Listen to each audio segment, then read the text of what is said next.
Hello friends, welcome to home food recipes. આજે આપણે બનાવીશું શિયાળામાં ખાવાની મજા આવી જાય એવી ગરમા ગરમ ભરેલા મરચાંની કઢી, જે ખાવામાં ખૂબ જ ટેસ્ટી લાગે છે. આ કઢીને તમે લંચ કે પછી સાંજના ડિનરમાં બનાવીને બાજરા કે જુવારના રોટલા સાથે કે પછી રોટલી સાથે પણ ખાઈ શકો છો. બિલકુલ કાઠિયાવાડી સ્ટાઇલમાં આ ભરેલા મરચાંની કઢી આપણે બનાવીશું, જે ખાઈને તમે આંગળા જ ચાટતા રહી જશો.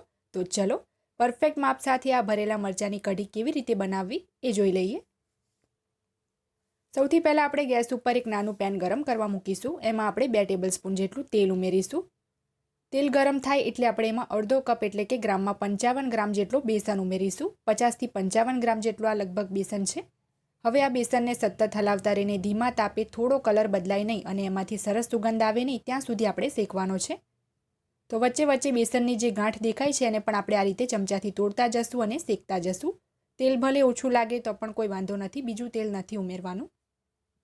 તો 3 મિનિટ પછી તમે જોઈ શકો છો કે આપણા બેસનનો કલર પણ સરસ બદલાઈ ગયો છે અને સરસ એની સુગંધ પણ મને આવવા લાગી છે. તો હવે આપણે એક પ્લેટમાં એને કાઢી લઈએ અને ટોટલી આપણે એને ઠંડો થવા દેવાનો છે. હવે સેમ પેનની અંદર આપણે 1/4 કપ જેટલા એટલે કે ગ્રામમાં 40 ગ્રામ જેટલા કાચા સિંગદાણા ઉમેરી દઈશું. એને પણ 3થી 4 મિનિટ આપણે ધીમા તાપે સતત હલાવતા રહીને શેકી લેવાના છે. 3-4 મિનિટ પછી જ્યારે આપણા સિંગદાણા શેકાઈ જશે તો આપણે ગેસ બંધ કરીને સિંગદાણાને પણ એક અલગ પ્લેટમાં કાઢી લેવાના છે અને આને આપણે ઠંડા થયા પછી છોલી લેવાના છે. હવે અહીંયા મેં 100 ગ્રામ જેટલા લીલા મરચાં લીધા છે, જેને વચ્ચેથી ચીરો લગાવીને અંદરના બધા જ બિયા અને રેસા કાઢી લીધા છે. જે ઓછા તીખા મરચાં આવે છે મેં એનો યુઝ કર્યો છે. તો એક મરચું અહીંયા મેં સેમ્પલ માટે બતાવવા માટે અલગ રહેવા દીધું છે, જેમાં આપણે વચ્ચેથી ચપ્પુથી ચીરો કરીશું અને એની અંદરના બધા જ બિયા અને રેસા આપણે કાઢીને અલગ કરી લઈશું. જો તમે નંગમાં જોશો તો 7થી 8 લીલા મરચાં છે. આ ગ્રામમાં 100 ગ્રામ છે. 1-2 મરચાં તમે વધારે લઈ લેશો તો પણ કોઈ વાંધો નથી. તો તમે જોઈ શકો છો બધા જ મરચાં મેં આ જ રીતે રેડી કર્યા હતા.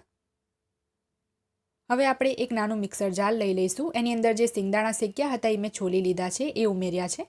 સાથે જેમાં 12 કળી લસણની, અડધા ઇંચનો ઝીણો સમારેલો આદુનો ટુકડો અને એક તીખું લીલું મરચું ઝીણું સમારીને ઉમેરીશું, કારણ કે એમ પણ આપણા મરચાં વધારે તીખા નથી.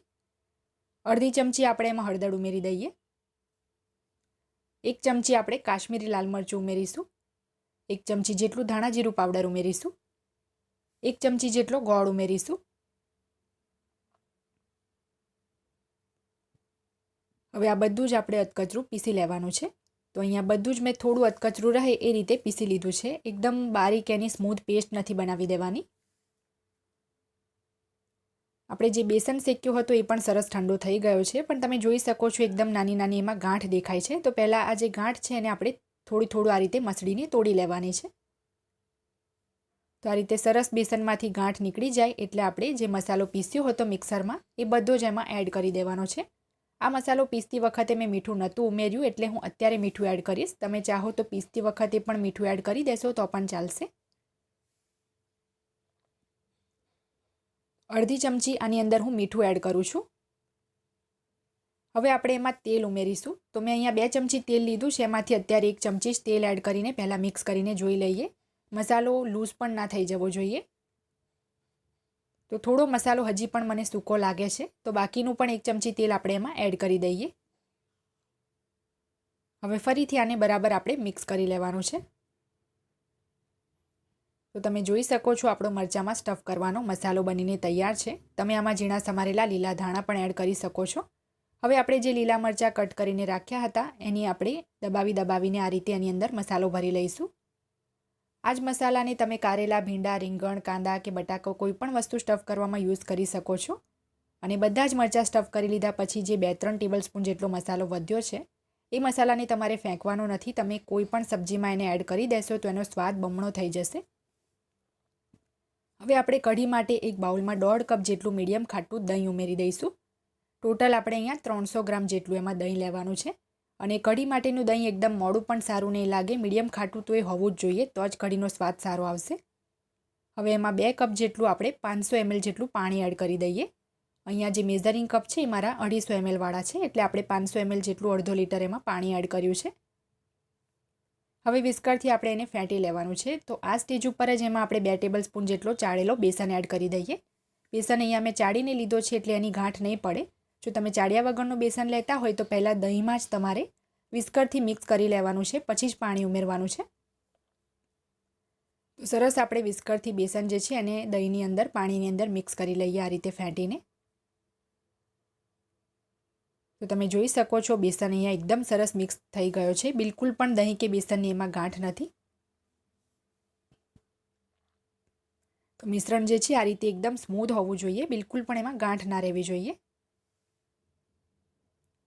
હવે કઢી બનાવવા માટે આપણે ગેસ ઉપર ફરીથી એક પેન ગરમ કરવા મૂકીશું. એમાં 1/4 કપ જેટલું એટલે કે 40 ગ્રામ જેટલું તેલ ઉમેરીશું. તેલ ગરમ થાય એટલે 1 ચમચી આપણે એમાં રાઈ અને 1 ચમચી જેટલું જીરું ઉમેરવાનું છે. હવે એની અંદર આપણે 1 તમાલપત્ર અને 1/4 ટીસ્પૂન જેટલી 5 ચમચી જેટલી હિંગ ઉમેરીશું. 10 થી 12 આપણે મીઠા લીમડાના પાન ઉમેરીશું. 1 ચમચી આપણે હળદર ઉમેરીશું. હળદર અત્યારે જ આપણે તેલમાં જ ઉમેરી દેવાની છે તો કઢીનો કલર એકદમ સરસ પીળો આવશે. હવે જે આપણે લીલા મરચાં સ્ટફ કરીને રાખ્યા હતા એ બધા જ આમાં એડ કરી દઈએ અને આ મરચાં જે છે જલ્દી ચડી જાય એ માટે આપણે એમાં અડધી ચમચી મીઠું પણ ઉમેરી દઈશું. કઢીના ભાગનું પણ મીઠું મેં અત્યારે એડ કરી દીધું છે, પછીથી ઓછું લાગશે તો જ ઉમેરીશું. તો બરાબર આની મિક્સ કરીને આપણે હવે ઢાંકીને 2 મિનિટ માટે એને કૂક થવા દેવાનું છે. વધારે પડતા મરચાંને ટોટલી ચડવા પણ નથી દેવાના. 2 મિનિટ પછી ઢાંકણ ખોલી લઈશું તો તમે જોઈ શકો છો મરચાં આપણા થોડા જ સોફ્ટ થયા છે, થોડા કાચા જ છે.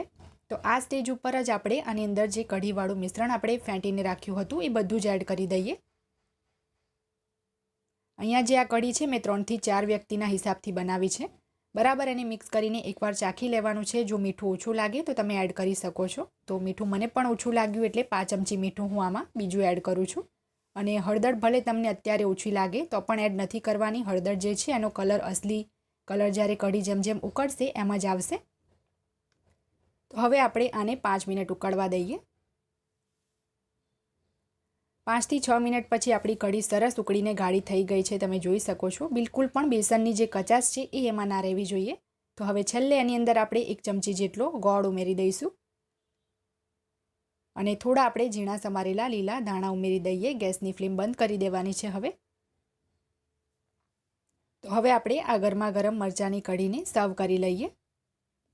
જો પહેલાં તમે ક્યારેય આ મરચાંની કઢી ના ખાધી હોય તો એકવાર મારી આ રેસીપીને ફોલો કરીને એને ચોક્કસથી બનાવજો. હું ગેરંટી આપું છું કે તમે એકવાર ખાશો તો બીજી વાર ચોક્કસથી એને બનાવશો. આ એટલી ટેસ્ટી લાગે છે.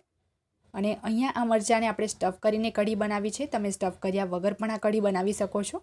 તો જો તમને મારી આજની આ રેસીપી પસંદ આવી હોય તો મારા વિડીયોને લાઇક કરી, શેર કરી, ચેનલને સબસ્ક્રાઇબ કરવાનું બિલકુલ ના ભૂલતા. સબસ્ક્રાઇબ બટનની બાજુમાં જે બેલ આઇકન છે એને પણ દબાવજો, જેથી તમને મારા દરેક નવા વિડીયોની નોટિફિકેશન મળતી રહે. અને જો તમારે મારી આ જ રેસીપી હિન્દીમાં જોવી હોય તો એની પણ મેં લિંક નીચે ડિસ્ક્રિપ્શન બોક્સમાં આપી દીધી છે. તો મળીએ નેક્સ્ટ વિડીયોમાં. ત્યાં સુધી આવજો.